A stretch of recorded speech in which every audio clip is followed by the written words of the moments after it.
E no USA Talk de hoje, você vai conhecer a história de um homem que a engenharia civil levou ele para diversos países. E agora, a I4, aqui em Orlando, está engarrafada por culpa dele.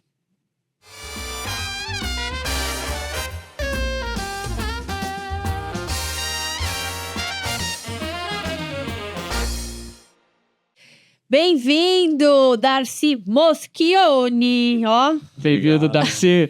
Obrigado, gente. Sobrenome italiano, rodou diversas partes do mundo através da engenharia. É isso. Olha, muita história. Hoje a gente vai... E o fofinho reclama, porque ele fala que a culpa é sua, da I4 tá engarrafada. É, com certeza. Mas entenda, é uma culpa pra depois ficar bom. Fica ruim pra depois ficar bom. Essa é a ideia. Tudo é assim na vida, né? Primeiro dá uma piorada, depois fica bom. Toda vez que eu demoro 1 hora pra chegar em casa, eu... Você dá uma ligada pra ele. Não, mas vai melhorar. De 4 pistas vai pra 5, ainda tem Express Lane.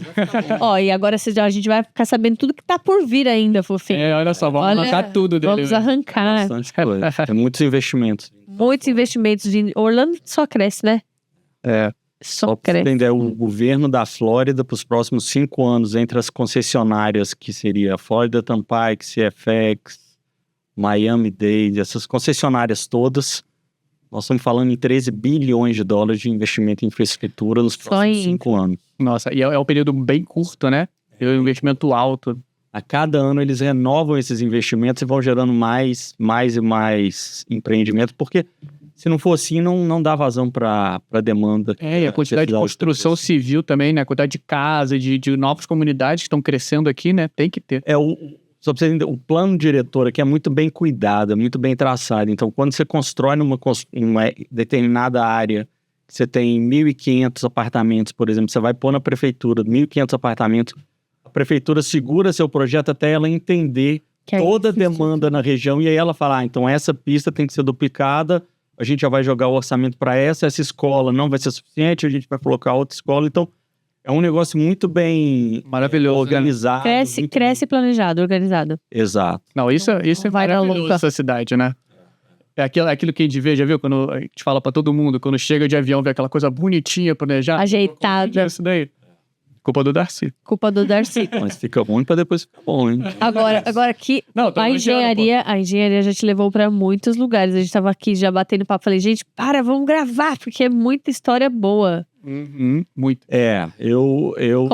De onde você é do Brasil? Eu sou de Ribeirão Preto, eu nasci em Ribeirão Preto. Minha família morava em São Sebastião do Paraíso, que é divisa com Ribeirão Preto. Com 10 anos a gente mudou para Belo Horizonte. Aí daí vem esse sotaque. Pois é. Aí mudamos para Belo Horizonte. E aí eu comecei ao mercado de engenharia, eu comecei a fazer engenharia civil. Comecei a trabalhar em Belo Horizonte com empresas de construção predial de alto luxo. Foi quando alguns amigos em comum me fizeram uma proposta para ir para Angola. Era uma coisa totalmente nova, não tinha a mínima ideia. Eu fui até pesquisar onde era Angola. De Angola. Exato. E aí eu cheguei em casa... Fui pesquisar onde era Angola? Faltou a aula de geografia, maluco? Ah, eu também faltei. Mais ou menos. Até eu. É porque se não, tô brincando. Refere África como se fosse um país, só né? continente, um só país. E assim... E aí eu olhei e falei, pô... E aí eu cheguei em casa e comentei meu pai, ó, tem uma proposta para ir pra Angola. E a maioria não sabe nem que lá se fala português, né? E aí a empresa estava tão desesperada para contratar algumas pessoas específicas que eles falaram, ó, eu não posso dar um tiro no escuro. Eu preciso que você venha, veja se você gosta, se a gente vai adaptar o seu currículo também, vai ser bom ou não. E se não servir, tudo bem, você fica onde você tá e vambora. E aí eu fui para Angola, fiquei lá 4 dias. No 5º dia eles chegaram, e aí, o que você vai fazer? Eu falei, não, tô dependendo de vocês. Isso eu não tinha a mínima ideia se eu ia ficar, se eu queria ou não, né? É porque, a pessoa te chama pra ir ver se você quer ficar e gostar. E no 5º dia já pergunta, mano, calma aí. Deu tempo nem do estômago se acostumar com a comida ainda, né? Não, e assim, era interessante que lá eles trabalhavam de segunda a sábado, direto. Eu nunca trabalhei sábado. Então, quando chegou sábado, eu vi todo mundo trabalhando, eu falei, pô, sábado. Eu não trabalhava sábado. Sábado eu acordava de manhã, ia pra casa da minha mãe, tomava... almoçava, deitava depois do almoço, ia pro barzinho, tomava um... Era em Minas, cara, da sua mãe? Era em Minas. Nós tomávamos um cafezinho.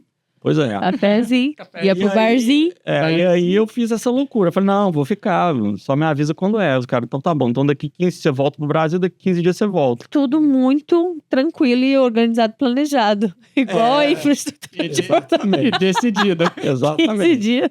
Mas aí, qual que era a sua função lá? Que seria, no caso? Eu comecei como engenheiro que seria Field Engineers, engenheiro de campo. Uhum. A gente fez o primeiro shopping em Angola. Ó, que legal. Era o primeiro mall de Angola, que eles não tinham shopping, os shoppings que tinham muito velhos. Uhum. E aí, junto com o shopping, o governo decidiu fazer mais 8 salas de cinema. Então, nós construímos também toda uma infraestrutura somente com mão de obra local. Tinha muito pouca gente brasileiro específico. Então, a gente tinha que treinar a mão de obra, tinha que chegar, Beatriz, é assim que funciona. Então, era realmente um trabalho de formiguinha muito grande. Então, uma carência gigantesca em Angola de mão de obra. Gigantesca de mão de obra. Gigantesca. E aí, você não tinha opção. O acordo da empresa com o governo era, você precisa formar mão de obra. Então, engraçado. E essa construção é uma construção governamental, não era privado, como é no Brasil, por exemplo, que já é acostumado. Seria, digamos assim, público-privado. Porque era de interesse do governo também para fomentar a região. Ele devia dar algum subsídio, alguma coisa, né? Exato. E aí a construção lá era igual assim, do Brasil? A construção civil não muda muito os processos, materiais, não muda muito. A construção é a mesma. Uhum. O que mudava eram os desafios de mão de obra, de condições de logística, por exemplo, para você pedir o material do banheiro do shopping, bancada, divisória, vinha tudo do Brasil. Uhum. Então, se você não entrasse no detalhe do detalhe de lembrar que o parafuso tinha uma bucha, se você esquecesse isso... Não parava a obra porque não tinha bucha. Exato, só que aí é onde entrava, onde a gente foi começando a crescer. Que diante das dificuldades, a gente começava a buscar solução no mercado local. E aí a gente começava a entender, isso aqui tem ali, isso aqui tem ali. Então a gente foi buscando. E ao mesmo tempo a gente criava a educação do seguinte, vamos pedir uma bancada de granito. Então vamos lá, vamos lembrar aqui, bancada de granito. O que vai? Exatamente, você tem o chumbador, você tem isso, você tem aquilo. Tinha 50 itens relacionados à bancada. Enquanto, tipo, item que você fala, tipo, processo de pessoas especializadas. Pecinhas naquilo, também. né? Não, e pecinhas também. né? Tudo.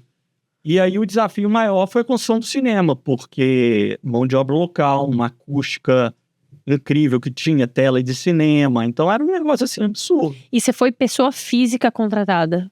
Pessoa física. Não foi através da empresa que você trabalhava que... Não, a empresa me contratou. Então, a empresa que você trabalhava em Minas... Não, eu saí da empresa Você saiu da empresa de Minas e te contrataram pessoa física. Te fizeram uma proposta e você foi para ser contratado numa empresa de Angola. Exato. Na realidade, era uma multinacional que eu trabalhava. Já era uma multinacional. Tinha um projeto em vários países. Em vários países. Eu fui uma condição de expatriação muito interessante, toda condição, uma coisa muito... E eu acho que uma experiência... Uma experiência, assim, fantástica, assim. Fizemos aí o shopping, foram todo pré-moldado, que era uma da solução melhor que tinha, porque pré-moldado você conseguiria otimizar a mão de obra, e o pré-moldado você faz tudo num lugar e você só monta. Então, você otimizou muito a mão de obra e isso ajudou muito o processo. No cinema, foi a mesma coisa. E no final do cinema, quando a gente terminou o cinema, a gente chegou a trabalhar um mês, domingo a domingo, 7 da manhã, meia-noite, 1 hora da manhã, para entregar. Vai entregar no prazo, né? No prazo. E quando a gente entregou, um dia antes, a gente combinou com os trabalhadores para ir para a sala do cinema assistir um vídeo, um filme. Inclusive, o pessoal de projeção do cinema falou, eu não tenho vídeo, não tá em português. Eu falei, não precisa, coloca qualquer coisa pra gente ver, para as pessoas verem o que elas construíram. E foi uma coisa, assim, impressionante. Você vê eles entrando no cinema. Era uma sala para 512 pessoas. É bem grande. Tinha muito cinema em Angola ou quase não tinha? Quase não tinha, era cinema de bom. Imagina. Esse era um cinema com 8 salas. Tipo o que a gente tem hoje, normal, padrão. Normal. Então, quando as pessoas começaram a entrar nas salas de cinema, você viu o olhar, que é isso? O mais bacana é que eu falei, peraí, vocês fizeram isso? E aí foram mesmo. Não, e foi assim um negócio. E é bem louco, né? Não dá pra ver, não dá pra entender. Porque, tipo assim, pra gente é comum ir no cinema de qualidade e tal. Até a gente do Brasil também, né? Tem. Shopping grande. Agora lá não tinha, né? Não, cinema de qualidade. Não deixava perder, não. Você não perdia nada. Não deixava nada a desejar de outro cinema. E assim, eles fazendo isso... E acho que toda a experiência, né? Porque como engenheiro no Brasil, você nunca teve que instruir um mestre de tipo, alguma nunca, né? Eu acho que Angola e os líderes que eu tive em Angola, especial Perônico, ele ensinou que, assim, a única opção nossa era formar as pessoas. Se a gente não formasse, ficar trazendo gente do Brasil, não ia resolver. Então acabou que eu criei muito contato com o angolano. Contatos, assim, fantásticos. De chegar a ponto... Eu lembro uma época que eu estava voltando para casa e tinha 2 encarregados angolanos voltando comigo até o carro. E eu falei, e aí, como eu sempre gosto de perguntar, eu sempre fui muito curioso de perguntar a vida das pessoas, dos encarregados. Eu falei, e aí, como é que tá sua família? Se tem filho? Não, sou casado, já tenho 2 filhos. Inclusive, um chama Darcy. Peraí, velho, como assim um chama Darcy? Não, eu, pra te homenagear, eu coloquei o nome dele. Ai, que demais, cara. Que eu tenho esse legal, muito grande pro senhor e tal. Ele chamava Pinto. Igual você tem esses nomes demais que a gente não é acostumado. E assim, quando ele me falou, eu falei, putz. E aí, outra situação, a mesma coisa, outro cara virou pra mim e falou, não, meu filho chama Darcy também. Pra você ver o quanto o trabalho simples ali, mas o quanto talvez você mudou a realidade daquelas pessoas, né, Darcy? Que coisa incrível. Não, chegou um ponto no final que a gente já tinha equipes sendo formadas por eles. E um negócio assim, interessante. Não, e provavelmente, dentro dessa escala que você treinou, eles conseguiram diversas oportunidades também depois, né, com esse treinamento. Com esse, eu tenho no Facebook algumas pessoas, eu ainda falo até hoje. Mas assim, é uma lembrança, assim, passa um filme, assim, não vai dar. E o quanto a infraestrutura, a gente pensa que não, né? Mas assim, o investimento do governamental em infraestrutura muda toda uma realidade de um país, de uma cidade. Uma economia nova. Cria, né? Uma corrente. Você dá renda, a pessoa tudo. Vai fazendo todo o processo andar, né? Cara, e quanto tempo você ficou em Angola? Aí em Angola eu fiquei 5 anos. Aí eu conheci minha esposa lá. Foi solteiro e voltou casada. Foi solteiro, voltou casada. Ela é angolana? Não, brasileira. Ah, vai até Angola casar com uma brasileira. Pois é. A gente decidiu voltar para Ela trabalhava na mesma empresa? Trabalhava na mesma empresa. Aí a gente decidiu voltar para o Brasil para casar, organizar um pouco. Angola é muito diferente. Moradia, é bem complicado. Então a gente falou, vamos sentar a cabeça no Brasil e tal. Aí fomos para o Rio. Aí fiquei 5 anos no Rio, trabalhando com obras de infraestrutura e Minha Casa Minha Vida. Você já voltou contratado também? Na mesma empresa. Eu não saí dessa empresa, só voltei e continuei na mesma empresa. Conta pra ela os desafios de trabalhar no Rio de Janeiro. O Rio é fantástico. Eu trabalhei só num lugar muito bem localizado no Rio. Queimados, São João de Meriti. Aí trabalhei em outras obras. A gente fez uma fábrica de escolas no Rio, que eram 28 escolas em Leotim, Santa Cruz, em Uaíba. Era uma coisa bem interessante. Você tinha o PP, você tinha a milícia, você tinha muita coisa pra... Tu lembra quando você foi no Brasil? Fofinho, só rindo, porque ele tá do Rio, aí ele vai só dos paraísos. Tu lembra quando você foi no Rio? Acho que foi recentemente, não foi? Foi toda hora. Que você ficou com medo de passar na Avenida Brasil, ali naquela favela Complexo do Alemão. O Brasil era... Então, era tipo lá que ele trabalhava, só que dentro. Na favela do Alemão também, a gente favela do Alemão. Empreendimentos lá que a gente trabalhou, então tem várias... Empreendimentos é ótimo. Conta uma história boa dessa pra gente. Teve uma no Alemão, a gente tava... Que assim, sempre tem um acordo com a comunidade local e fala, não preocupa, ninguém vai roubar vocês estão dando emprego, estão gerando... Comunidade local. Aspas. Fofinho, tem que negociar com o governo local. Exato. E aí, manda. Começaram a roubar alguns materiais da obra e a gente chegou para as pessoas e falou, gente, não dá, né? Pois vocês têm que ajudar a gente, você me ajuda, eu te ajudo, você ajuda. Preocupa não, chefe, vai estar resolvido. Aí passou um mês, a gente até tinha esquecido esse tema. Quando chegou numa segunda-feira, chega o diretor na obra e tinha uma caixinha assim. Quando ele abre, tinha uma orelha. Eita! Aí todo mundo ficou aqui, que é isso? Falou outra coisa, que é isso? E aí? Não, isso aí já é o recado que a gente tirou, tá tranquilo. Agora a gente já deu o recado, próxima vez vem a cabeça. A gente, não, peraí, a gente não quer cabeça, não é assim. Não, calma aí, doutor, não é tão importante assim os parafusos. Nossa regra é... Então o cara entrega a orelha e fala assim, agora eles ouviram a gente. Meu Deus, né? Rio de Janeiro é isso, mano. Teve só mais um, né?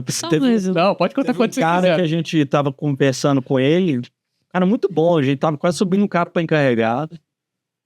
E a gente, quase 1 ano trabalhando com o cara assim, excelente, fala bem, super bem posicionado. Então, de repente o cara sumiu, desapareceu. Quando foi um abandono de trabalho, tive que colocar, porque eu não conseguia falar com o cara.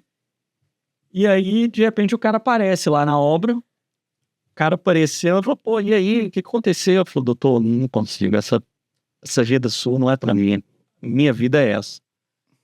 E aí o cara me mandou uma foto no celular com uma AK-47, assim. Essa é a minha vida. Não dá, não consigo sair disso.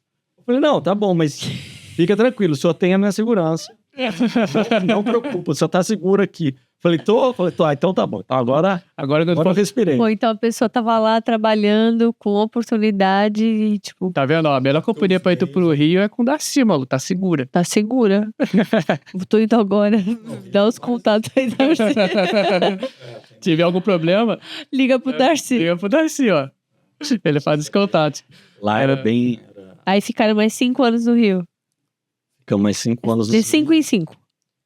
Foi coincidência, porque aí acabou que teve uma oportunidade no Panamá, que aí foi um outro desafio, outra língua, não falava espanhol. E eles falaram, olha, eram 3 pessoas que estavam para a vaga e o meu número era o número 1. Ela falou, se você não quiser, tem 3. Aí fui lá, olhei, vi as condições, então vamos.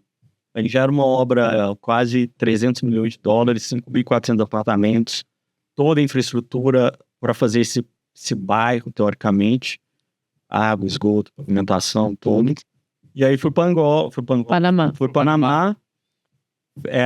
Panamá é muito, muito estreito, né? Então você corta o Panamá, 100 quilômetros você vai do Pacífico para o Atlântico. E aí eu fazia esse trajeto todo dia. E aí era uma obra com muitos desafios, comunidade local, sindicato, tudo parava a obra. Tudo parava a obra. Qualquer probleminha, eles fechavam a porta da obra e não entravam. Eita. E aí você tinha que negociar com as pessoas para entender o que era, bababá. Então teve um dia que as mulheres fecharam a porta da obra e falaram, agora a gente entra, você tem que dar trabalho pra gente. E a polícia não remove, não tira. E ficava todo mundo parado, a fila para entrar na obra, assim. E aí eu tinha uns acessos... específicos.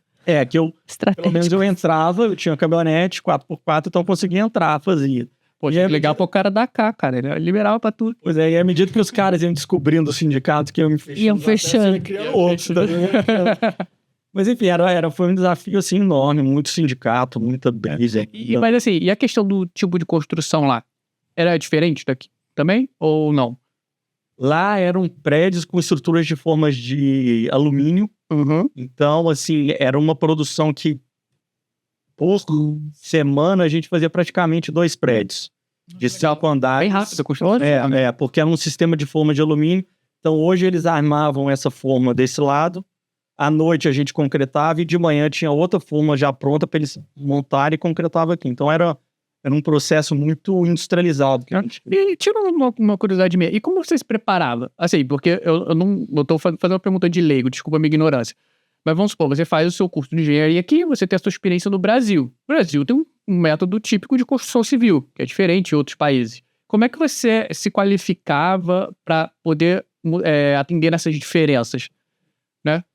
Aí primeiramente a gente tem que pegar as normas locais e entender como funciona. Porque, como eu disse, engenharia é tudo igual. Concreto, aço... A matemática não muda. Exatamente, não muda. Então você tem que entender a legislação local e as unidades de medida. O Panamá, você tinha algumas unidades que eram mescladas entre o sistema métrico universal e americano.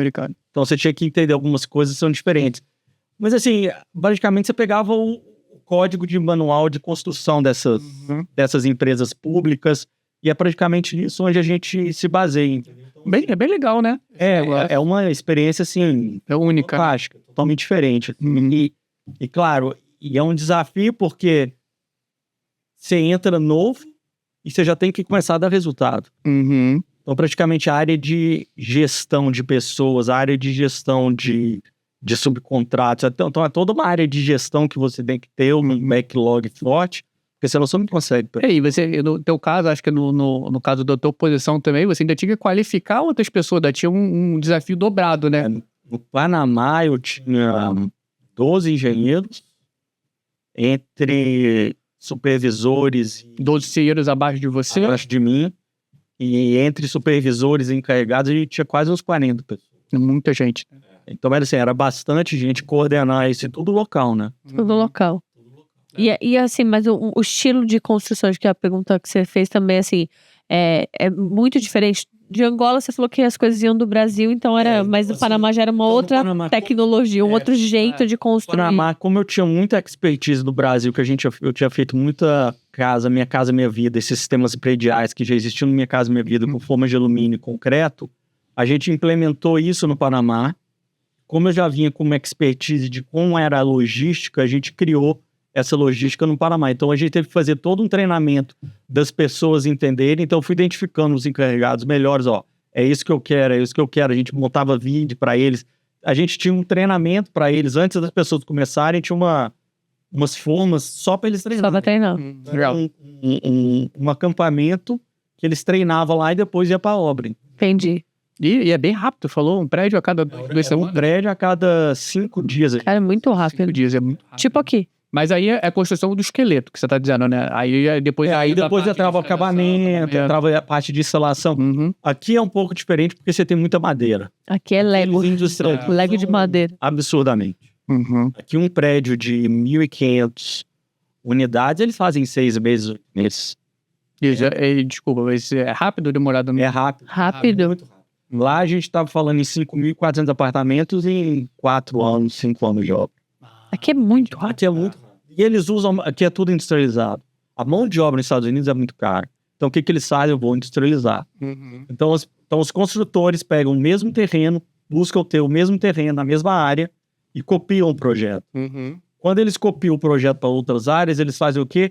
As pessoas da fábrica que fazem todo o steel frame da madeira já sabem que é isso, eles vão copiar e colar para os outros. Então, ou seja, É tudo em escala. Tudo em escala. Uhum. Eles não inventam. Que se você chegar assim, Beatriz, o que se a gente fizer isso? Dá assim, não. Obrigado. Inventa, eu quero. Isso aqui todo mundo já sabe como funciona.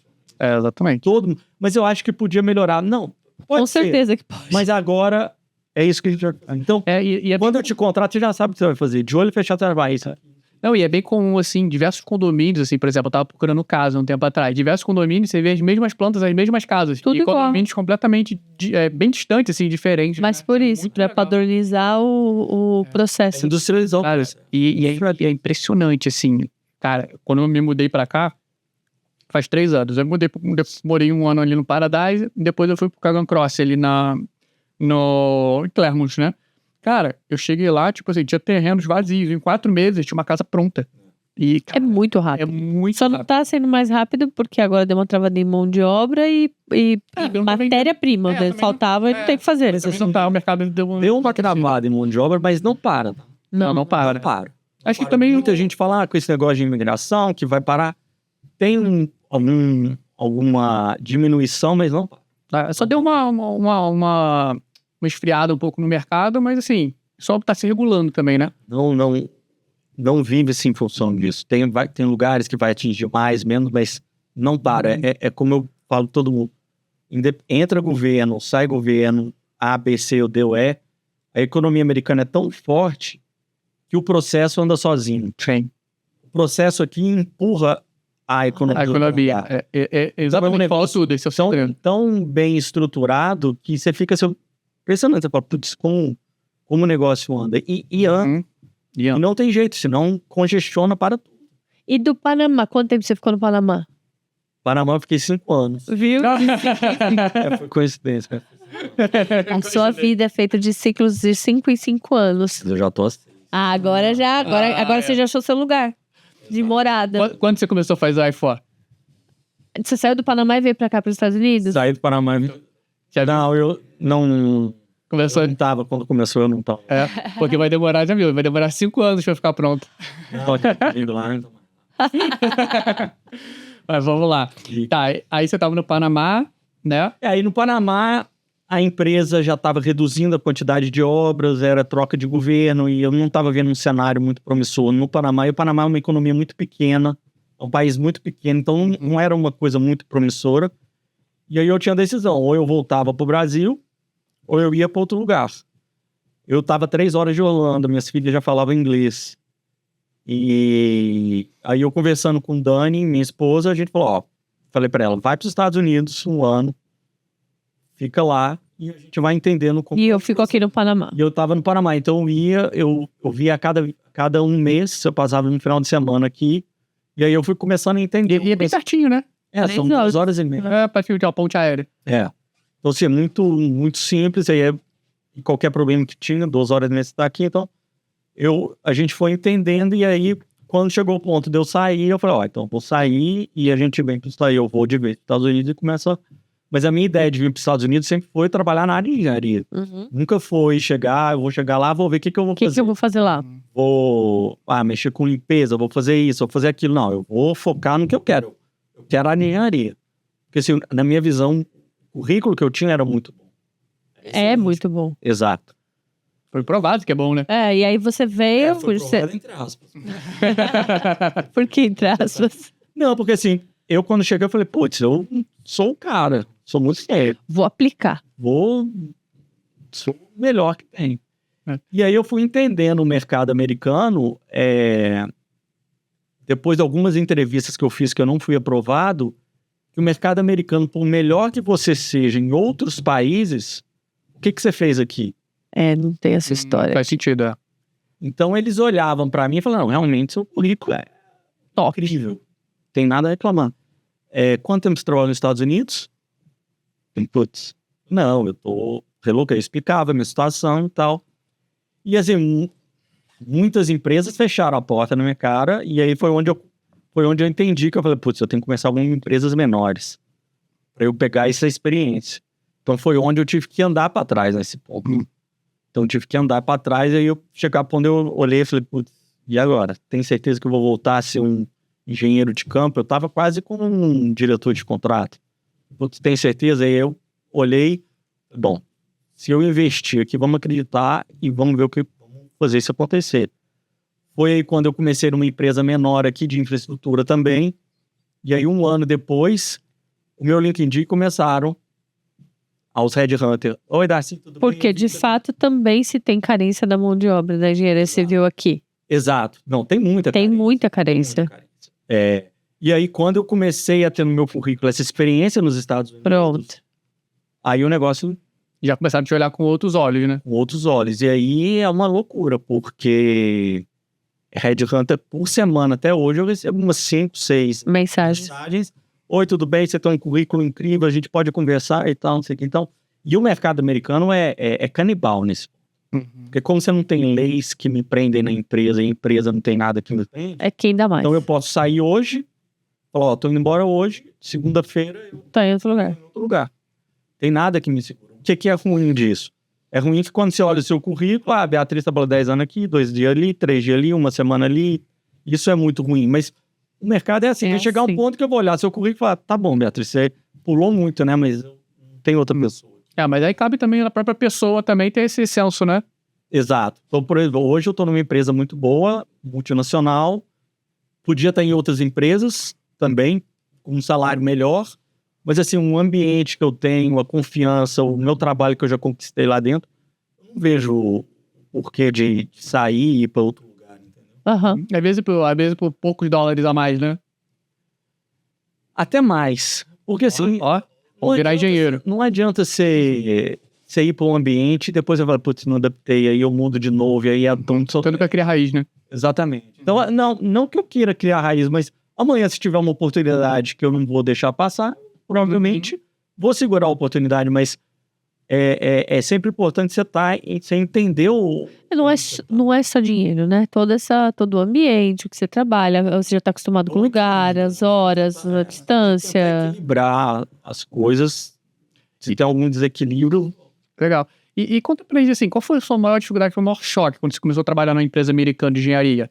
Porque, assim, a meu ver, as coisas são bem diferentes, né? O modo de construção, as unidades de medida. Eu acho assim, se eu tivesse começado a trabalhar na área de imóveis, eu teria menos dificuldade. Ok. como eu vi, porque o processo é mais ou menos o mesmo. Claro, eu ia ter alguma dificuldade na parte de steel frame, que seria toda a parte de madeira que eles têm, que não é normal. Mas, assim, a parte de infraestrutura foi um negócio bem complicado. Mas depois eu entendi que dentro do governo da Flórida existem as especificações básicas. Todo mundo segue aquilo ali. É como se fosse um manual. Manual. Então, quando você segue o A manual, América é feita de guias, você né? segue o manual e não tem. Você vai começar a discutir comigo aqui, ou com o inspetor do campo, o inspetor vai falar, tá, sim, tá tudo bem. Tá escrito aqui. Ah, não, mas lá no Brasil eu fazia isso. Tá, legal, parabéns, é muito bom, mas a gente vai Aqui não é Brasil, né? a gente vai seguir isso aqui. E aí eu comecei a entender o processo. Falei, putz, é isso aqui. E aí hoje na Flórida, você trabalhou numa empresa de infraestrutura para o governo da Flórida. Amanhã, se você vai trabalhar em outra, o processo O guia é o exatamente o mesmo. Não muda. Pode ser em Orlando, pode ser em Tallahassee, pode ser em Jacksonville. Na Flórida é exatamente igual. Então, assim, isso me capacitou quando foi mudando de empresa, eu entendi, putz, é o mesmo sistema. Você mudou muito de empresa aqui? Eu já passei por 3 3 empresas. 6 anos. olhar. Mas essa empresa... E todas você ficou na área de infraestrutura. Aí a gente fala de infraestrutura, você tá falando de estradas, aí que é diferente do que você já fez Eu mudei minha anteriormente. área Mudou de sua área mobiliária para infraestrutura. para infraestrutura. Mas assim, voltando à sua pergunta, a maior dificuldade foi o sistema médico. Isso é a maior dificuldade. É porque, assim, obviamente guardado as proporções, né? Mas aí fica quando a gente se muda, né? Que a gente é acostumado, porque no Brasil, quando a gente vê um metro, a gente sabe o que é um metro, sem pensar muito, sem raciocinar. Agora, quando você transforma isso numa polegada... Ah, gente, até hoje não assim, não é tão automático, né? Com engenharia, cabeça da gente. aqui você tem umas medidas muito simples. Você tem um galão que você vai pôr combustível no carro, tem milhas na estrada, que são fáceis de converter. Mas aí acho que a gente é um pouco viciado. Porque a gente não pensa assim, um galão, uma unidade de medida. A gente pensa assim, 4 litros e meio. Quando eu comecei a fazer a conversão, uma milha 1,6 Quilômetros. Só que não funciona, porque é muita conversão que você tem que ter. Então eu andava com conversor na calculadora e no celular e ficava uma milha. Não funciona. Mas você tem que virar a Você tem chave, que né? Uma milha é uma milha. Exato, uma milha é uma milha. Hoje eu sei que uma polegada é uma polegada. Eu tenho a ideia do que é, mas eu não converto mais. E isso foi muito difícil para mim, para eu entender esse negócio, esse processo. Incorporar o processo, né? Incorporar o processo. Não entender, porque para de Porque entender. o que eu pensava? Incorporar. Eu não vou sair dos Estados Unidos. É aqui que eu quero. Ou eu me adapto e entendo, ou danou, não vou para lugar nenhum. E aí foi onde esse processo foi demorado, para entender todas as unidades. E aí eu conversando com um diretor da empresa, que acho que foi fantástico. Falei, por que os Estados Unidos têm essas medidas diferentes? Qual é o sistema? Cara, me contaram uma coisa uma vez, eu vou descobrir agora se é verdade. Não, vai você primeiro. Eu não sei se você vai copiar o que eu... Não vou copiar. Não sei se você vai copiar. Vou fazer um Dex com fofinho aqui agora. Manda pra ele. Manda pra ele. Que a gente é assim, a gente já... Vocês são muito desconfiados. Não, a gente tá se divertindo. Você vai falar assim, não, eu sabia. Valendo. Eu vou ser o juiz aqui, Não posso falar. Não, eu perguntei pra ele, assim, a gente conversando, eu falei, por que tem essas medidas diferentes? Ele falou, rapaz, eu perguntei pro professor meu da universidade. Ele disse que antigamente os Estados Unidos decidiu adotar essas medidas, o sistema métrico americano, para ficar difícil para as outras pessoas, para os outros países copiarem. O que eu sei... Faz sentido. E o que eu sei é que isso aconteceu por causa da guerra. Faz sentido também. Pode Que aí- complementando. Então, complementando. mandei aí. Porque assim, só pra você entender, no Brasil você tem uma unidade de medida, metro. E você converte facilmente quilômetro para metro, metro para milímetro. É isso que eu ia falar. É uma linha você tá. Aqui você tem milha, que é a medida, unidade de comprimento, jarda, polegada e pés. E elas não têm uma relação padrão entre elas, Tem. né? Então, por exemplo, na obra você vai pedir um concreto. Eles calculam em pés, pés cúbicos, só que você pede para concreteira em jarda cúbica. Nada a ver. Só que eles já são tão automáticos que você já sabe que a conversão de pés cúbicos para jarda cúbica é por 27. Você divide pé, sei lá, você tem 1000. Dá um trampo. Mas tem sentido, então. Porque me explicaram que durante a guerra, para a comunicação ficar muito difícil de descobrirem o quanto era, Não, eles criaram para dificultar a comunicação. Tipo, fazer uma linguagem única Que só o país... E olha, E faz todo total sentido, porque Faz. os Estados Unidos é um dos países que tem o maior histórico de guerra, assim, dos últimos milênios, das últimas décadas. Bem, E ninguém entendia. E olha, bem viu? complexo. Complementamos a nossa... Não, e é nossa engraçado que isso é pra tudo, né? Por exemplo, a gente usa o litro aqui, né? Mas também usa, Onça. tipo assim, onça. É onça? Eu acho que é onça. É onça. Tipo assim, é engraçado, não tem relação, né? Não, gente, não entra na nossa cabeça, porque é justamente a formação racional da coisa. Mas aí que tá, não entra na sua cabeça. É, na minha. Porque aqui... Não, na formação, tipo, que eu falo, se você Assim, alguns americanos eu pergunto, velho, por que é tão complicado? Alguns falam pra mim. nem acham realmente- complicado. Realmente eu também acho que é complicado. Por exemplo, a trena métrica, eu tive que comprar uma trena métrica pra entender. Aham. Porque você tem pés e você tem Índice. polegadas lá. Pô, até hoje, cara, Então, assim, eu vou prender um quadro, eu tenho dificuldade. Cara, É interessante. não, é bem doido. E assim, uma curiosidade, você já perguntou pro americano se ele tem alguma dificuldade, o contrário, você tem dificuldade de usar metros, por exemplo, quilômetros? É interessante. Eu, conversando com um vizinho americano, tem uma história interessante. Eu conversando com esse vizinho americano meu, e ele falou, pô, Darcy, incrível você como fala português, fala espanhol, agora tá aí no inglês e tal. Putz, eu sou uma vergonha que eu só falo inglês. Eu olhei pra ele e falei, claro, velho, você tá nos Estados Unidos, não precisa falar essa língua, hein? Qual é a sua ambição de ir pra outro país? Eu falei, não tem. Nunca jogou na minha cabeça de ir pra outro país, eu não preciso.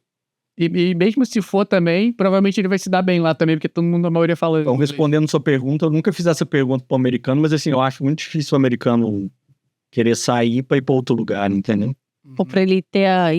Pra que ele vai pensar em centímetros? Não, velho, americano é americano. Ele pensa no que tá aqui.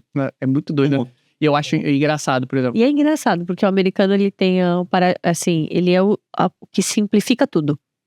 Aham. Processual, simplificar e tal, mas quando a gente entra em maneiras de medir, mensurar, é o que, os caras complicaram a parada Então, mesmo. você definiu muito. Isso daí foi um fator muito mais cultural, histórico, do que necessariamente uma decisão lógica, né, eu acho. Foi. E engraçado falar a forma que eles pensam diferente. Pegando outro exemplo completamente aleatório. Sabia que os americanos não conseguem ver filme com legenda, que pra gente é normal. Sabia que eles têm dificuldade? Se botar uma legenda, por exemplo, vamos supor que ele vai ver um filme em português, né? E você vai ter a legenda lá em inglês. Eles não conseguem. Caraca. É difícil pra eles, entendeu? Tanto que você vê, tipo, muitos eletrônicos, por exemplo, assim, sistemas operacionais. Aí eu dando minha pita de nerd aqui. A parte de legenda em inglês, às vezes geralmente fica na parte de acessibilidade das coisas, sabia? Olha, Que eles entendem que, tipo assim, se você precisa de uma legenda, é porque você tem algum tipo de disability. dificuldade. Ó, muito doido, né? É uma forma de pensar, não é preconceito. Muito doido, né? É interessante. Agora temos certeza de que os Estados Unidos complicou medidas e maneiras de mensurar por causa da guerra. Aí, fofinho, tá vendo? É, ó. Os caras são estratégicos em tudo. Pra dificultar. A gente tá falando com um engenheiro renomado aqui e só aprendeu isso. Até agora. Pô, pelo menos eu aprendi alguma coisa. Deu pra tirar alguma coisa desse papo, né? E assim, e na empresa que você trabalha hoje, né? Conta um pouquinho, assim, o que você faz de fato, assim, quais são as suas dificuldades? Assim, praticamente a gente... existe um contrato com o governo da Flórida que você tem que cumprir as datas contratuais de entrega. Então, você tem reuniões, assim, a gente tem várias reuniões durante a semana internamente no projeto, com os engenheiros, com os encarregados, para deixar tudo alinhado com a parte de entrega. Você tem reuniões com clientes. Então, hoje, praticamente, a minha função lá seria um management. Então, toda a parte de coordenação de planejamento, custo, subcontrato, fica linkada a mim, onde eu praticamente vou distribuindo. Ó, isso aqui a gente tem que fazer isso, aqui a gente tem que fazer isso. Custo, na parte interna da empresa, ó, a obra custa tanto, tem que estar mantendo o custo. Então, eu faço essa parte de administração em geral, com todas as pessoas que estão envolvidas no processo. Mas você fica muito mais internamente ou você ainda sai ainda para fiscalizar? Eu fico 70% no escritório e 30% no campo. E o que você faz no campo? No campo eu fico vendo se não estou fazendo... Arte. Não estou fazendo M. E qual a chance de atrasar uma obra aqui? Não, existe chance de atrasar a obra, só que o processo assim, é tão maturado que você envia relatórios mensais, você tem reuniões semanais, então acaba que não é uma surpresa eu falar para você que você vai atrasar a obra. As pessoas vão saber, o governo vai saber que você está indicando que você vai atrasar a obra. Então, a ação é tomada logo no início, entendeu? Mas é comum ou comum é entregar no prazo? Eu acho que é muito difícil atrasar a obra. Isso é muito legal, né? Que é muito imprevisível, Cara, né? mas Também, a gente falou, É o contrário, né? E assim, existem vários documentos, vários meios para a empresa se documentar durante o governo. Por exemplo, começou o tarifaço Uhum. de Trump com todo mundo. O que as empresas fizeram? Junto com o governo da Flórida, mandaram uma carta que chama NOI, Notice to Intent. Uhum.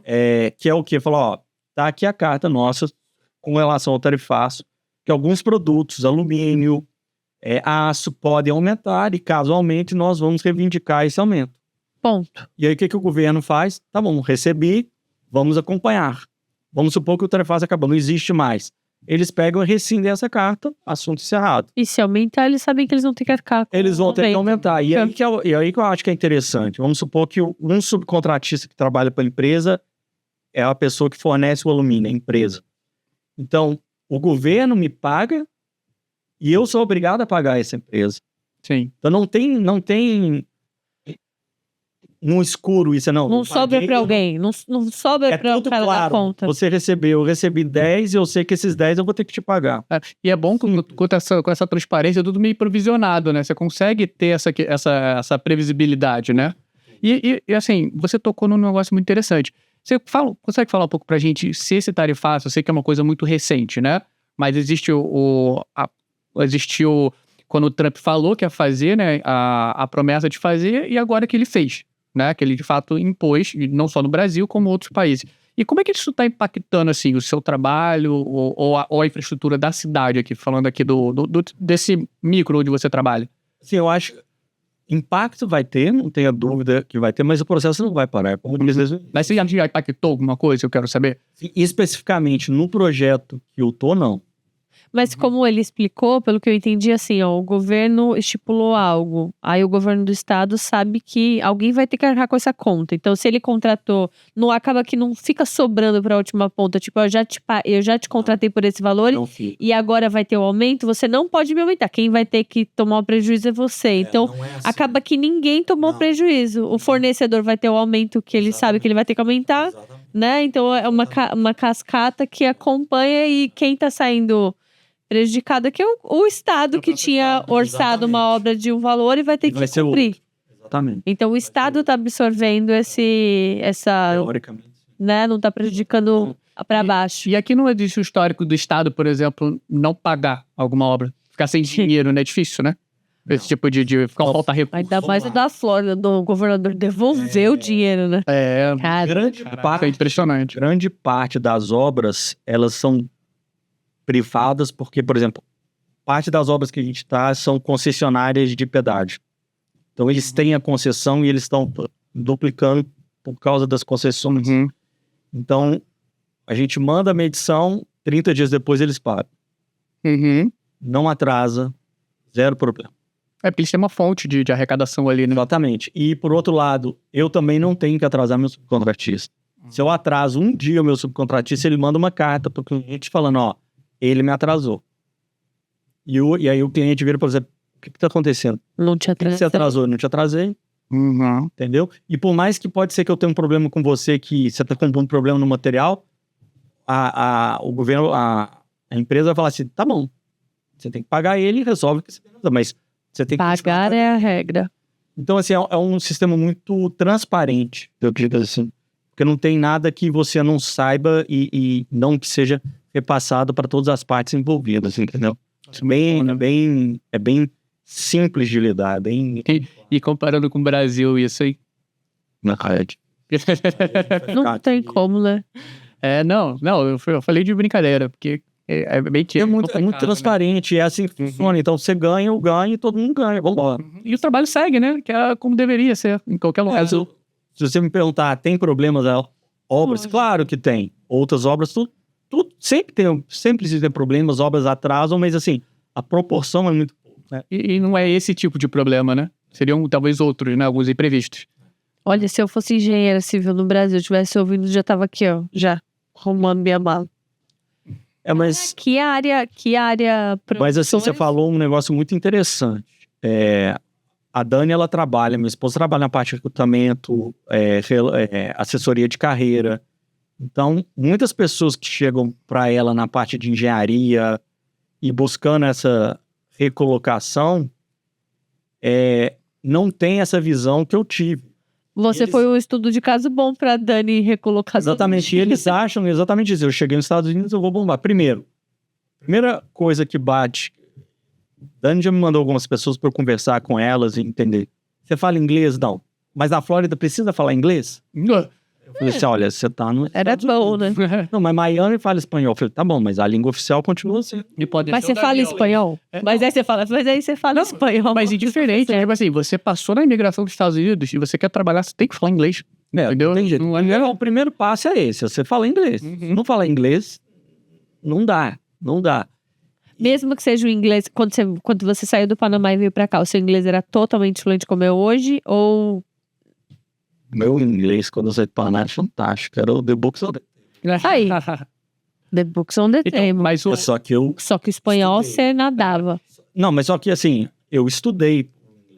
Mas é isso que ele tá falando. Não é a questão de você já vir sabendo, ou se você já sabendo melhor, né? Mas você ter essa consciência de ser... Assim, em um momento eu vim aqui e falei, eu vou deixar o inglês de lado. Não. Exatamente. Então assim, eu fui me capacitando aqui. Eu ficava sábado, domingo, vendo vídeo, estudando, falando. E aí, a prática me ajudou muitos termos técnicos que eu não sabia. Mas o espanhol você falava muito bem. Sim. E que aí, para o setor também de construção e tal, o espanhol hoje é uma... Se você também não sabe... Por exemplo, hoje lá pra campo, se você não sabe espanhol, fica ruim, né? Hoje lá na obra vão pessoas que vão ser contratadas, eu de vez em quando converso com eles na parte da tradução do espanhol.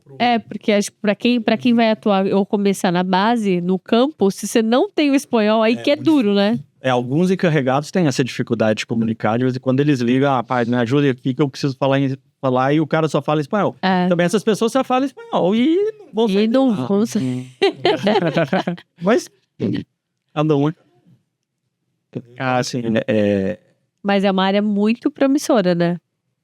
Hoje eu tenho um emprego público numa área privada. Assim, eu não fico sem emprego. Legal. É muito legal. Você falar assim, hoje, só se eu me der o luxo de falar assim, eu não quero trabalhar mais. Aí eu fico sem trabalhar. Mas Dificilmente essa empresa vai ficar sem recurso, por exemplo, né? Não. Com certeza. E vamos passar agora para uma próxima parte. Agora você tá também, a gente conversou um pouco em off, tem conversado, e você tá num novo desafio agora, que é entrar no mundo de virar realtor, de virar corretor de imóveis. Conta um pouco pra gente como tá sendo essa sua experiência. É uma maneira de voltar à raiz da construção de um jeito diferente, né? Tipo, você voltar pra... Sim, concordo de uma maneira diferente, porque a minha ideia de quando eu iniciei meu projeto aqui nos Estados Unidos era realmente continuar como eu tô. Construção, a infraestrutura, empresas multinacionais. Esse é o meu foco. Quando eu fui entendendo o processo americano, vendo os realtors, como trabalha, general contractor, eu comecei a entender que é uma possibilidade de crescimento absurda. Como qualquer área nos Estados Unidos, é uma possibilidade de crescimento absurda. Só que você tem que entender onde você vai trabalhar, como funciona. Então, o fato de eu virar realtor, ter a minha licença para corretor, é começar a dar o primeiro passo para entender esse mercado. De vendas, os locais, como funcionam. A partir daí, a minha ideia é pegar a licença de General Contractor e começar a fazer a parte de empreendedorismo. Aí você vai empreender. Exatamente, a parte de construção.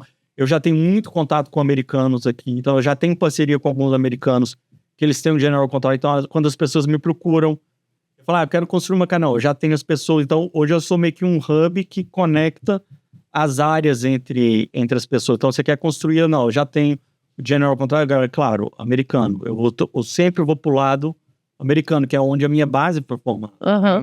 Então, assim, a ideia é essa num futuro. Você ser um GC, né? Um General Contractor e começar a minha ideia é essa. Seus projetos. Dependendo de como eu vá também na empresa, tudo andando, aí eu vou avaliando. Vamos Mas a ideia é ter essas duas caixinhas aí em... E é bem legal ter tanto essa experiência na engenharia que você já consegue olhar até as construções de uma outra forma, né? Diferente de um corretor, como eu vou dizer assim, padrão, né? Você tem um outro tipo de bagagem. Isso é legal porque a Flórida você tem um planejamento de obras de infraestrutura a cada 5 anos. Então eu sei que daqui 5 anos eles vão construir na estrada A, B, C, D, E, F ou G. Então isso é informação pública. Não é nada privado. Mas ninguém sabe onde procurar, né? Exato. Então eu sei que nessa região da E4 eles vão duplicar a estrada em 3 anos. Ali, terrenos bons pra comprar agora já. Exatamente. Aí você fala informação privilegiada. Sim, mas é público. Sim, mas é público. Na verdade, é uma capacitação privilegiada, né? E como você trabalha em campo, também você consegue. Muito que a gente discutiu aqui, você consegue saber a questão dos prazos, da construção, o tempo que demora, como vai ficar as vias, né? Nossa, me veio um assunto aqui na cabeça que eu fiquei chocada com os vídeos que eu vi de um estilo de construção agora que o Roberto Justus está... que empreendeu, que é com... Steel frame. É o mesmo que fazem. É o mesmo? O que é o steel frame? Cara, fofinho. São estruturas de alumínio, que é onde você faz toda a estrutura da parede em alumínio e você coloca a placa de gesso. E aí fica... Só que é uma impressorona, né? É uma impressora. Você faz a casa... Esse é diferente. Não. Esse é uma impressora 3D. Cara, eu fiquei chocada. Esse é uma impressora 3D. Eu já vi. Eu tenho um amigo meu em Belo Horizonte que trabalha com essa impressora. Então você coloca no computador, você tem um programa e a impressora vai imprimindo o formato. A casa. Parece um negócio de confeiteiro de bolo, já viu? Já vi. Pode te mandar o link. Olha, isso é fantástico. E você acha que isso é a nova... E aqui é engraçado, tem umas coisas que quando a gente muda pra cá, a gente toma um susto, né? Tipo essas casas modulares também, que a gente vê caminhões levando a casa inteira, né? É muito, muito doido, né?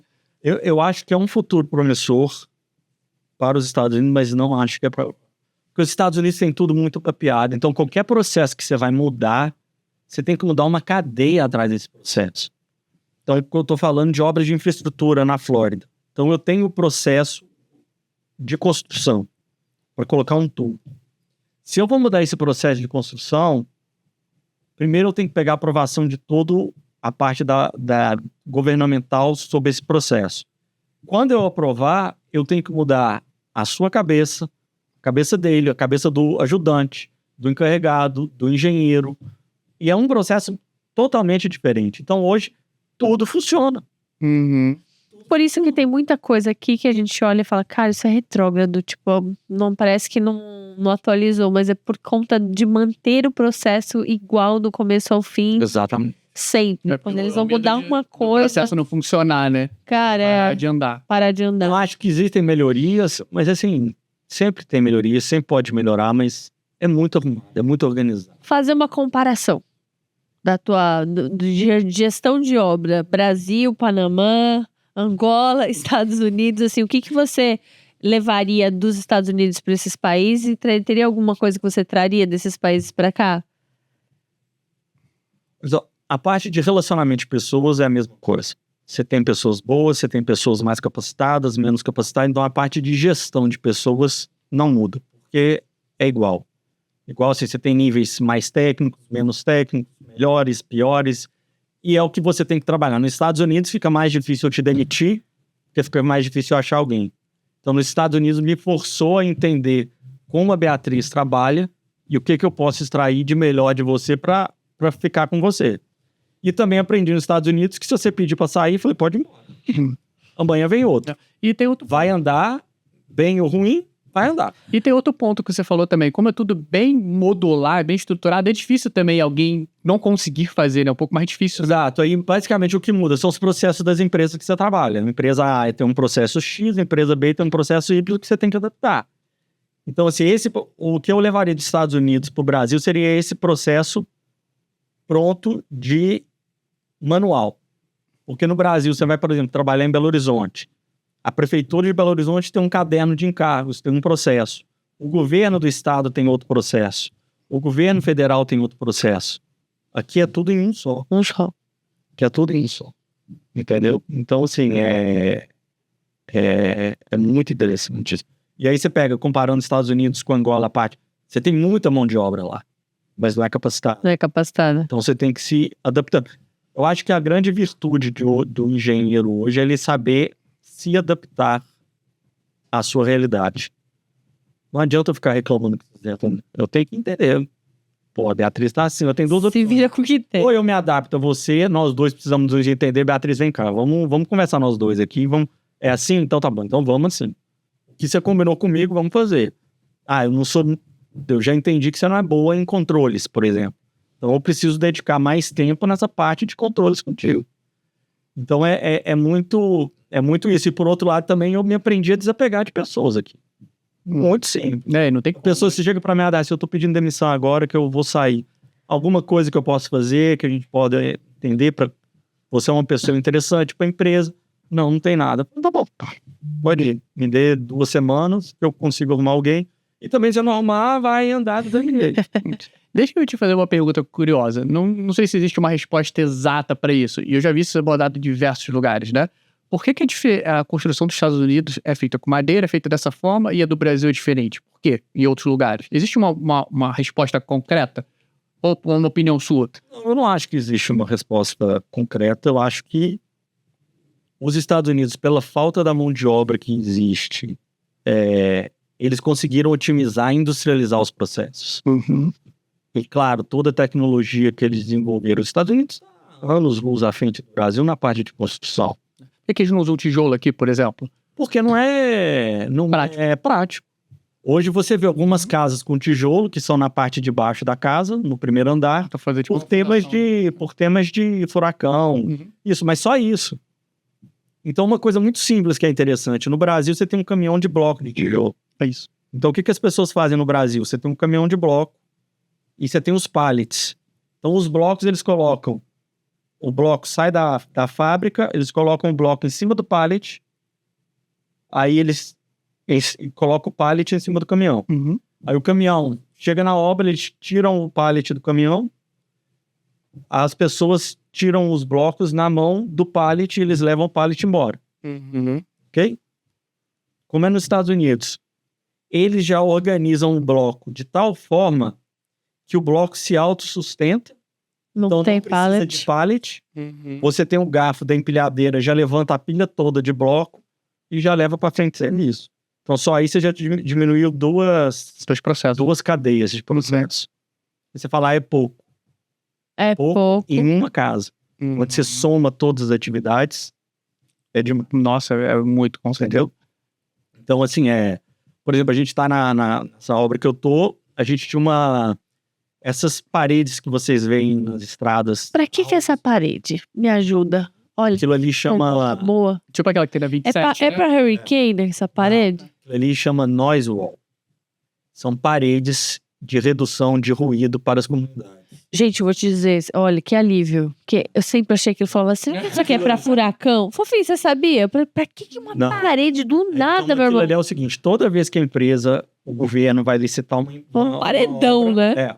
ela vai licitar uma obra, eles falam, tem comunidades aqui do lado, então eu vou colocar essa parede de concreto para reduzir o É pra barulho. reduzir barulho. Barulho da estrada, Noise no caso. wall, que chama. Olha aí. E isso deve ser quando você não tem muito espaço, né? De repente, entre a via e a comunidade, né? Às vezes Então, aí o que sim. acontece? Existem estudos Uhum. que mostram, é interessante. Então, vamos supor que aqui é um condomínio, aqui é a estrada. Então, o estudo mostra a casa A, B, C, D, E, F, G, e vai mostrando as cores. Vermelho é o mais atingido, o amarelinho e o verde. O verde, teoricamente, você não precisa. Então, até aqui, então aqui eu tenho que passar uma noise wall. parede. E é interessantíssimo, porque eu falei, eu não acredito nisso, pessoal. Eu não acredito. Aí teve um dia que a gente estava instalando essa parede, você entra atrás da parede, a redução de barulho. Absurda. Viu? Tem sentido. Ah, tá vendo? Por que esse paredão, até meu esses irmão? detalhes são pensados, e como tudo é muito planejado. Né? Tão preocupados com as pessoas, né? Não, mas é o tipo de carinho, de coisa que não tem em qualquer lugar. Não, Lá no... É literalmente, e não tem o que você discutir, não vou fazer, não.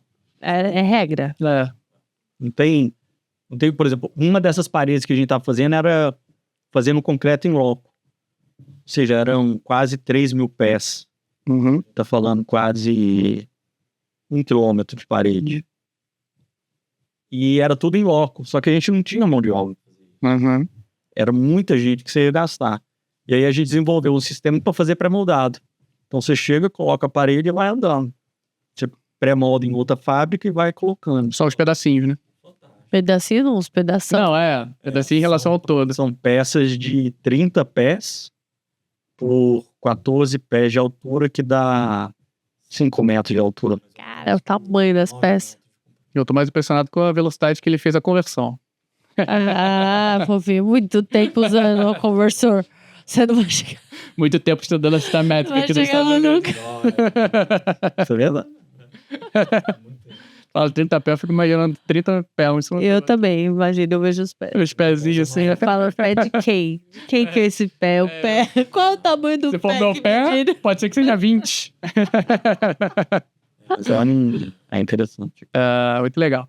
Olha, a gente já tá com 1 hora aqui. Vamos caminhar já pro final. E eu vou deixar a Bia fazer as considerações aí, né? Nossa, olha. Primeiro, é melhor ser engenheiro nos Estados Unidos? Diga pros engenheiros. A gente quer trazer engenheiro pra cá, Darcy. Diga. Eu sou suspeito. É, Tô perguntando pra pessoa errada. Não, você tá dizendo a verdade. Então, Assim, eu acho que é um mercado brilhante. você falou assim, quando você falou assim, eu tive que dar uns passos pra trás. Mas assim, em quanto tempo você avançou os passos, né? Porque às vezes a gente fala assim, vou dar uns. Assim, se você para pra pensar, eu devo ter perdido aí... Não perdido. Eu Tá se capacitando, né? fiquei 1 ano aprendendo. É o pedágio que você paga, eu acho. Cara, mas é um ano. E hoje... Não é, eu acho que não consigo medir. eu acho que você não é que você paga. Você tá, eu acho que talvez você esteja ganhando muito mais do que qualquer outra coisa nesse 1 ano, né? A nível de Porque conhecimento. muita gente acha, vem assim, pô, meu currículo é ótimo. Não vou dar um passo pra trás. Não vou participar disso. Quando na realidade você tá dando um passo pra trás pra minha amiga, mas... Só que depois você deu uns pulão pra frente, né? Hoje, pra você entender, eu lidero engenheiros americanos. Uhum. Pô, Eu tenho hoje, sob a minha liderança, 4 engenheiros americanos, um porto-riquenho, um indiano, um de Gana. Não, e tem um brasileiro que trabalha. E se você teria algo que você poderia ter feito pra, assim, se você soubesse, né? Pô, vou para os Estados Unidos, pra alguém que tá planejando, que mais ou menos foi seu caso, mas foi só 1 ano ali que você colocou. Se você fosse engenheiro hoje no Brasil, você teria se especializado em alguma área? Dá pra otimizar esse 1 ano estando em outro país, estudando alguma coisa, se especializando, tendo alguma qualificação, algum curso, alguma coisa que a pessoa pode fazer antes de vir? Tem, por exemplo, se você vai pro lado da Flórida de obras públicas, existem vários cursos que as empresas perguntam se você tem, por exemplo, curso de Maintenance of Traffic, que é um curso de princípios básicos do trânsito para você coordenar, você fazer a parte segura quando você está na obra e tal. Tem cursos de asfalto, que eles requerem um curso de asfalto, você faz aí por 8 horas, 2 dias fazendo esses cursos. Então tem várias coisas que as pessoas podem já, que você não sabia. Não sabia. E que, legal. Você chega aqui no currículo, você já vai ver, pô, você já fez esse... Você fez esses cursos. Entendeu? Tem cursos de, por exemplo, o governo da Flórida, antes deles darem a licitação na rua, jogarem a licitação na rua, eles têm cursos que capacitam você a fazer o orçamento dessa obra. Tudo baseado na Flórida. Então, quando você fala que você tem o certificado da Flórida, do FDOT, que é o Florida Transportation, Olha que legal. Então, se você está no Brasil, você é engenheiro, você pode ir se capacitando, se você sonha em estar aqui, já fazendo vários cursos preparatórios para chegar já melhor do que você chegou. E tu falou outra coisa. Deixa eu fazer todo aproveitar o Darcy aqui, eu fazer as dúvidas. Por exemplo, você falou de concreto, de concreto não, de asfalto. O asfalto aqui é diferente? Por quê que eu tô perguntando? Eu vejo pela cor, né? Eu tô falando como leigo, né? Como uma pessoa que só anda de carro na rua. E eu percebo que aqui parece que o asfalto, quando chove, parece que ele absorve, parece que ele não molha muito. É diferente do Brasil, por exemplo, que em Poça, aquele asfalto mais escuro. É diferente? Não é diferente. Você tem outros tipos de componentes do asfalto, mas no final do dia é tudo a mesma coisa. Uhum. A questão é a exigência de como o asfalto é executado. Uhum. Então, por exemplo, eu estou asfaltando a via que eu tenho hoje. Se em Poça água, o meu contratante vai chegar para mim e falar assim, eu vou começar a te multar se você não resolver isso. Mas o que pode causar isso? Má execução. Mas não tem... Má execução. E em paralelo, em paralelo à má execução, todas o mix do asfalto tem que ser aprovado pelo governo da Flórida. Tá falando composição. Composição, você não pode usar qualquer um. Uhum. E quando dá problema nessa composição, toda a cadeia é prejudicada. Então você volta na central de asfalto, você vai quem executou, e aí você começa... Mas nessa parada de composição do mix do asfalto, eu acredito que é diferente, é da que tem mais borracha. Porque eu tava numa empresa, fui visitar agora por coincidência, em Maringá tem uma empresa de asfalto, não sei se é ecológico, eles falam um pouco disso. Mas eles colocam mais borracha no asfalto. Então a manutenção ela dura mais, a manutenção é mais e a absorção é melhor do que o asfalto, que é só o concreto em si. E assim, tem É mais caro. Mas dá menos manutenção. E aí você paga, vai se pagando. Em vez de dar conta. Só que é bem diferente. eles não permitem, a execução tem que ser praticamente perfeita. Se não tá conforme tá desenhado para ser, eles mandam você tirar e fazer de novo. A qualidade, eu acho que aqui a exigência da qualidade do material é diferente do Brasil. Um ponto interessante, que tanto a qualidade como a segurança. É verdade. Tudo aqui hoje é Porque impulsar, né? Tudo aqui hoje é ação da justiça. Mas você já teve essa impressão? Por exemplo, Mas é diferente, Fofinho. A qualidade é diferente, a execução. Aí ele tá falando da execução é diferente. E eu sei disso, porque também o meu primo, ele tem a maior recicladora de borracha da América Latina. Sim, legal. E o pó da borracha vende muito pra cá, pra composição do asfalto. Não, porque é Só impressionante. que dura assim. mais, né? Não dá tanta manutenção. Dividir a experiência com vocês. Quando eu vi a primeira vez, que aqui a Flórida, a gente sabe, chove muito. E quando chove, não chove pouco. É verdade. No verão. E assim, e o pessoal na rua, e a gente acostumado no Brasil, choveu, a gente dá uma segurada, porque empoça, tem buraco e tal. E aqui parece que nem molha, parece que a água, que a própria asfalto absorve. Como eu disse. Planejado pra não impulsar. Que tanto a duplicação, essas obras de infraestrutura, elas entram, parte delas é o sistema de drenagem, que é todo... Que é todo refeito. Então, e aí entra o tema, se eu fico com água empoçada no asfalto, acontece um acidente com você, você vai no advogado, E processo o advogado tudo. chega lá e fala, ó, isso aqui tá empoçado, ele pega a norma, falaram que tinha que ter 2% de caimento, só tem 1%, Nossa. você tá fora da norma, aí o advogado vai em cima de você, que é a construtora, vai em cima Do Estado. e vai em cima da empresa que executou o asfalto. Então, ou seja, o cara ganha uma ação bilionária nessa história. Então, tudo aqui é muito pensado nesse termo de segurança Segurança é tudo, né? visado a parte de ações que podem existir pela... Cumprimento de normas. Então eu acho que deveria ser todo lugar assim, né? Que legal, né? É muito bom. Muito legal. Olha, é massa. A engenharia é massa. Legal. Obrigada. Então, a última pergunta, pra gente acabar. Quando é que vai acabar o engarrafamento da i4? Vai acabar o mais rápido que você imagina. Fio. Mais um ano. Mas a culpa não é a culpa é da Disney. Parte da melhoria engloba tudo. Tá jogando a culpa no Mickey, olha só. Tipo, tudo que a Disney quer fazer, primeiro começa na infra, né? Com certeza. E então tem grandes planos. Conta aí, tem algum... Não, mas tu falou que Pode falar. tu falou que a Disney, mas também eu acho que o crescimento acelerado também da cidade, né? Eu vejo as comunidades aqui, não tem comunidade, tipo, que você cresce, tipo, de 10, 20 casas. É tudo 1.000, 5.000, 4.000. Pra onde dá vazão desse pessoal, né? Aí entra aquele planejamento É. que as cidades têm. Os setores onde vai... E assim, agora que teve o parque novo, eu tava trabalhando ali perto, eu passava todo dia em frente, né? Não é muito longe daqui também. E assim, foram obras faraônicas ali de infraestrutura para poder suportar esse novo parque, né? A Flórida só cresce, né? Aqui é maravilhoso. É maravilhoso. Tamo bem. Tem trabalho pra todo mundo por muito tempo, né? Graças a Deus. Obrigada, viu? Aprendi muito. Nossa, muito obrigada. muito bom, Foi bom, muito legal. Engenheiros do Brasil, estão perdendo tempo. Bora. Partiu Flórida. Partiu. Valeu, Darcy. Obrigada. Obrigado, cara. Tchau, tchau.